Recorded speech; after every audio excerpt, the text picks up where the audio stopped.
The Jaguars this season, to me, have a great chance to win the AFC South. And you want to know what's funny?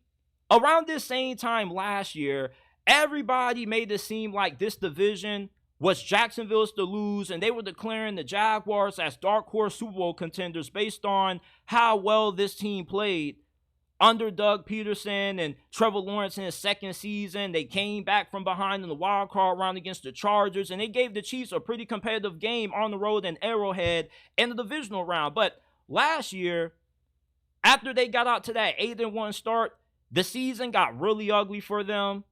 But I think this year, it's fair to expect for the Jaguars to have a bounce back year. And I'm not ready to anoint the Texans yet.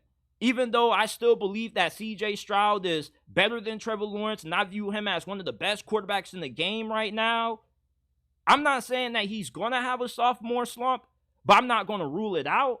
You know, in the NFL, anything can happen. And Jacksonville has a really good team, at least when you look at what they have from a weapon standpoint. You get Brian Thomas Jr. in the first round, who comes from LSU. LSU has a really great track record of producing elite wide receivers. You also have Christian Kirk coming back. You signed Gabe Davis in free agency. You got Evan Ingram still and Travis Etienne. There's enough weapons on this team for Jacksonville to compete for the AFC South. The question is, how good is the defense going to be? Because the defense has been one of the biggest Achilles heel that Jacksonville has faced under Doug Peterson. So what did they do to improve it? They bring in former Falcons defensive coordinator Ryan Nielsen.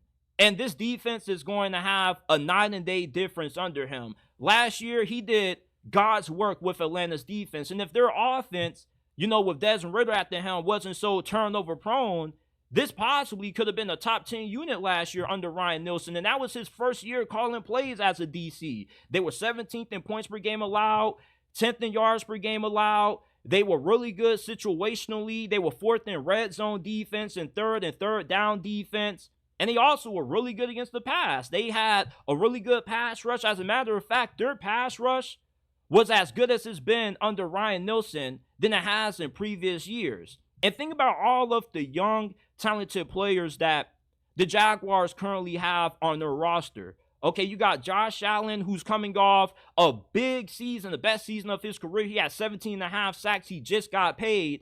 I think under Ryan Nielsen, he'll continue to have Josh Allen sustaining that elite level of play for the foreseeable future. And plus, he's going to be pivotal in helping Trayvon Walker, a former number 1 overall pick by Jacksonville a few years ago. Remember, they took this dude over Aiden Hutchinson because of his upside and his ability to play way more different positions. Well, he had 10 sacks last year, and not a lot of people talked about it. You know, it was a really quiet 10 sacks, but with Ryan Nielsen and how good he is at getting the most out of the pass rush, you could potentially have Trayvon Walker and Josh Allen both giving you 15 sacks this season. Now, that may be, you know, overly optimistic and overambitious, but I expect this pass rush to be really good this year.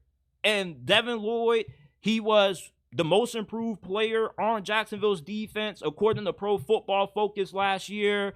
And if he continues to improve, along with Fourier Louis-Caron, who is really good against the run, they're going to have a really good front seven because they signed Arik Armstead in free agency, who still is a really productive player despite his age. And you also get Darnell Savage to help improve your back end. And your back end isn't really that bad neither. Andrew Sisko is pretty good.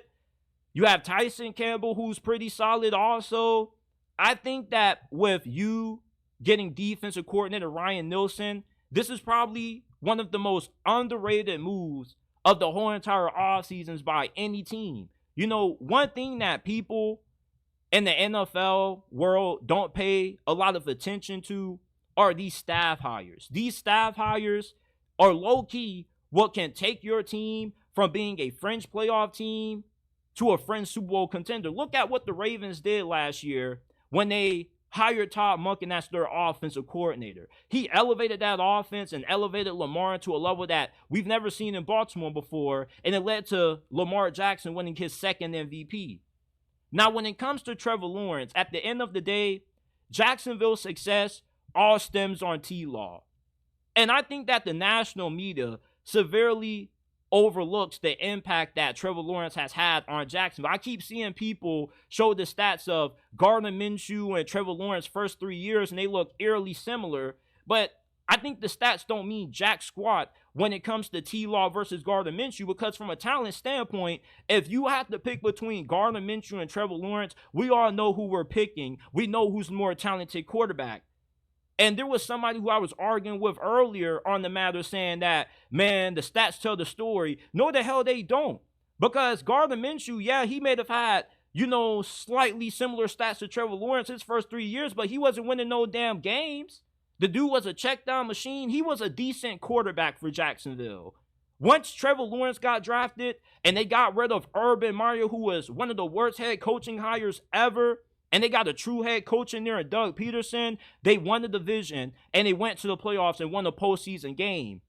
And under Trevor Lawrence, they've played in more primetime games than I can ever remember Jacksonville playing in all my years living in this city. And not just that, but more people have gone to Jacksonville Jaguar games in the past 2 years since T-Law has gotten drafted, since what they ever have gone to in the past decade, bro. Even when Jacksonville went to the AFC Championship a few years back and they got screwed by the refs against New England, there still weren't a lot of people who were showing massive support to that team. You want to know why? Because we all knew how good the defense was, but Blake Bortles was nothing special. And right now, Trevor Lawrence is easily the most talented quarterback that the Jaguars have ever had. And please don't bring up no damn Mark Brunell or David Garrard. Like, those guys were fine. They were solid, but they weren't Trevor Lawrence. Jacksonville didn't start getting any national media attention until Trevor Lawrence had his breakout season in 2022. That's what happens when you get a franchise-changing quarterback. They sell tickets, they sell merch, and they get you in primetime games. Tell me the last time Jacksonville played in a Sunday night football game or a Monday night football game prior to Trevor Lawrence arriving. You can't recall. You're going to have to go way back, probably to maybe the early 2010s or the mid 2000s when they had Fred Taylor or somebody like that. But Trevor Lawrence, he was playing through injuries during the second half of the season. I think that he got banged up during that blowout loss to the 49ers. He tried to play through it, and we just didn't see the Trevor Lawrence that we saw in the previous year or the first half during the season. Because remember, as much as people want to just make it seem like Houston is a lock to win this division, Jacksonville did split the season series with them. The first time, Houston beat them pretty handily. The second time, Jacksonville had their way with them. And I don't think that the gap between the Texans and the Jaguars is that large. And I don't think the gap between C.J. Stroud and Trevor Lawrence is that large neither. C.J. Stroud is probably a top 5 QB. Maybe a fringe top 5 QB, and Trevor Lawrence, without a doubt, is still a top 10 quarterback in the game. And anytime you have quarterbacks that are this good, you're always going to have a chance at winning the division. But it just kind of annoys me how people are making it seem like the AFC South is Houston's to lose. No, the hell is not. We said the same thing about Jacksonville last season, and look what happened. And although Houston is stacked right now with getting Stephon Diggs, you got Tank Dell. You just recently gave your other wide receiver, Nico Collins, a big-time extension. But, how's that offensive line going to look? Yes, you get Joe Mixon, but there's no point in trading for him if the offensive line is going to be as bad when it comes to opening up running lanes than what they were last year. And yes, we know the defense is going to be good, but I think Ryan Nielsen is going to have Jacksonville's defense at least playing at a top 12 level. So I'm not saying that Jacksonville is going to win the AFC South, but what I am saying is that I think that too many people are writing this team off after, they had their expectations not met last season, because too many people tried to rush to anoint Jacksonville and Trevor Lawrence as the next team up to be able to challenge Patrick Mahomes for AFC supremacy. And like I told you guys around this same time last year when you guys called me a hater saying I was hating on Jacksonville because I told y'all they weren't ready. They didn't have enough. And we saw that last year when they crashed and burned in the second half of the season. I think this year, this is a team that's ready to compete somewhat in the AFC, I can see them making it to the conference championship game this year. I don't expect Trevor Lawrence to play the same way that he did in the second half of last season. I've been heavily critical of Trevor Lawrence, but that's only because as a Jacksonville resident, for the people that aren't from the area, they overlook just how much he means to the city. Like, the only thing there is to do in Jacksonville is go to Jacksonville Jaguar games. Like, downtown, it ain't shit to do. We don't even have the Landing no more. They closed that down because somebody was always getting shot and popped and killed down there every single weekend. So you don't got the Landing. You know, you got the scooters downtown, which are fine. But let's be honest, the only thing that there is to do in Jacksonville is go to Jaguar games. And as long as Trevor Lawrence is good, people are going to continue to support the Jags. But if he's not good, and you know this guy ends up reverting to being a mid quarterback, then it's going to be a giant letdown for the city, and there's going to be no point in investing all these billions of dollars into getting a new stadium built, because you're going to be right back at the drawing board again trying to find a new quarterback. You know, with Trevor Lawrence at the helm, this city has some hope. They have a reason to support the team, and they got a reason to actually go out. You know, even when they had Blake Bortles and he led them to the AFC Championship, like, people still really weren't going to the games like that, because it's a difference when you got a guy like Trevor Lawrence as your quarterback versus a guy like Blake Bortles as your quarterback. Like, you go, Blake Bortles, ew. Same thing with Gardner Minshew. It's like, you cool, fam. Like, I had a fun time with Gardner Minshew during his time in Jacksonville before he got traded with the mustache. You know, they had the whole Minshew mania thing circulating on social media and whatnot. But with Trevor Lawrence, though, he just has a different aurora about himself. You feel me? When you see Trevor, you feel that Jacksonville has a chance. Like, the city is really behind this dude. And I don't think that he's a trash quarterback. Is he a little bit overrated? Yes. And right now, the city is still a little bit mad at Trevor Lawrence. But we still cut him a little bit of slack because we know that he put his body on the line playing through those injuries where he probably shouldn't have played. And there are times like that Baltimore game when Trevor Lawrence, when he gets a little rattled, the dude just completely goes off the deep end, bro. He does all kinds of stupid crap. He gets turnover prone. He makes dumb decisions. He's throwing passes in the dirt. Like, y'all saw how ugly that final game last season was against Tennessee. It was really ugly. Like, that was rock bottom for Trevor Lawrence. And I don't think it's going to get any worse than that. I expect this dude to bounce back. Who's going to call the plays is a different story. I expect Doug Peterson to take over play calling again. I get that the brother has some kind of deep love for Press Taylor that he just can't let him go.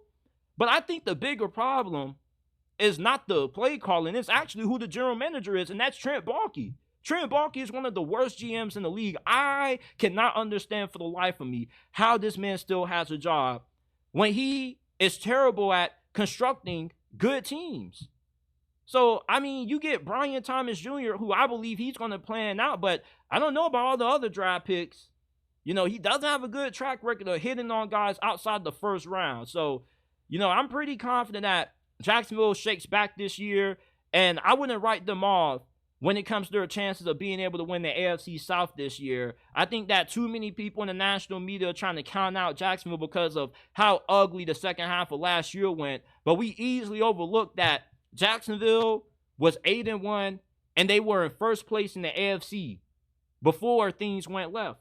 So if you can play that way for the first half of the season, there's no reason why you can't replicate the same success this year, even though you have a way more difficult schedule. And the division is going to be way tougher this year with Anthony Richardson going into year 2, being fully healthy, and the Colts having a way better team on offense. But they still got some concerns on defense. Tennessee, they put a team together. I'll give them that. But there's no guarantee that Will Levis is going to pan out. He still has a lot to prove. We know that C.J. Stroud is going to give you good quarterback play for the most part. I'm not expecting him to have a sophomore slump. And you know what Trevor Lawrence gives you when he's playing his best football and he's being consistent, even with the turnovers. You know, he's just one of those quarterbacks that takes a lot of chances and he can be a little bit loosey-goosey with the football. But I don't expect Trevor Lawrence to give Jacksonville anything worse than top 12 QB play. So the two most proven QBs are the ones who I'm going to have the most faith in being able to win this division. I love Anthony Richardson. I think the brother could be in for a breakout season, but that doesn't mean that I'm not skeptical about him. Will Levis, we still don't know. Outside of that one game against Atlanta, everything else looked mid and pedestrian.